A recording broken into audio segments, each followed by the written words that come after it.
United Nations analysis, released today, reveals that current climate pledges are projected to cut global emissions by only 12% by 2035.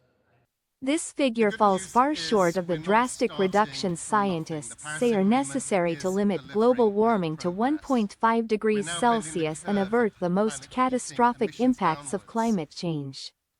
The report highlights a growing disparity between stated ambitions and concrete action, suggesting a significant risk of surpassing critical temperature thresholds, triggering feedback loops that could accelerate warming even further.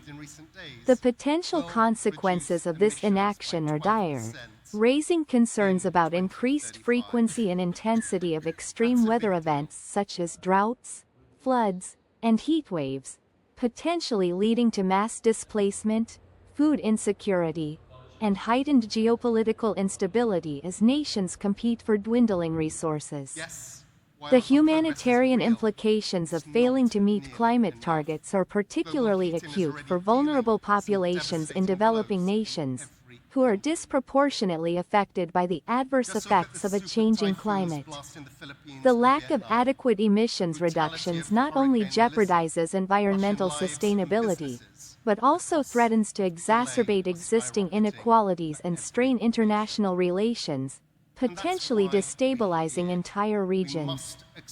This report serves as a stark reminder of the urgent need for increased climate ambition and accelerated implementation of mitigation measures to safeguard the planet and ensure a sustainable future for all.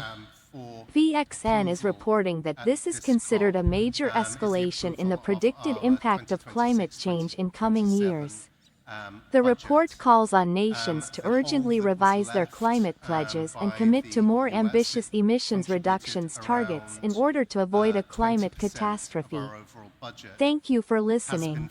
Please follow or subscribe to get more updates from VXN News.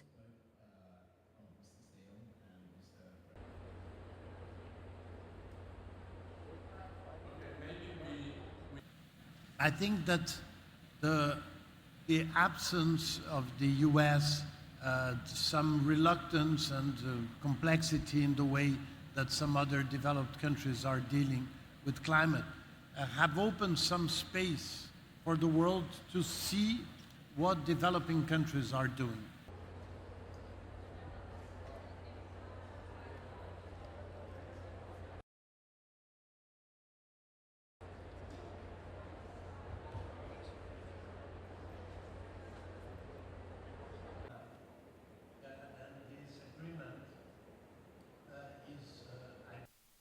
The good news is we're not starting from nothing. The Paris Agreement is delivering real progress. We're now bending the curve of planet heating emissions downwards for the very first time. And I'd refer you to the letter we sent to the parties this morning, which has the latest numbers, updating our recent NDC synthesis report. The new NDCs, including many received in recent days, will reduce emissions by 12% in 2035. That's a big deal.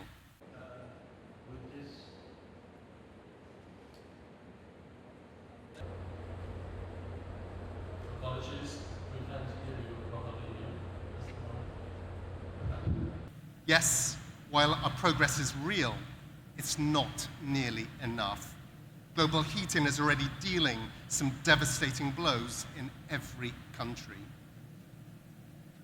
Just look at the super typhoons blasting the Philippines and Vietnam, the brutality of Hurricane Melissa, crushing lives and businesses. The costs of delay are skyrocketing for every nation. And that's why we're here.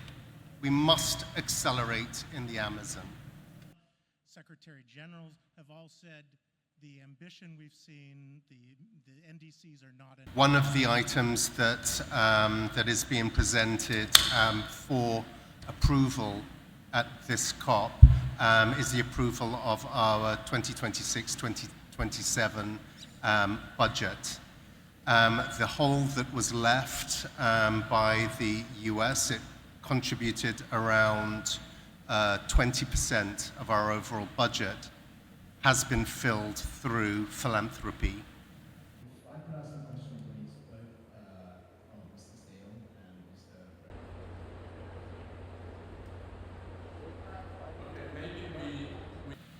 I think that the absence of the US, some reluctance and complexity in the way that some other developed countries are dealing with climate have opened some space for the world to see what developing countries are doing.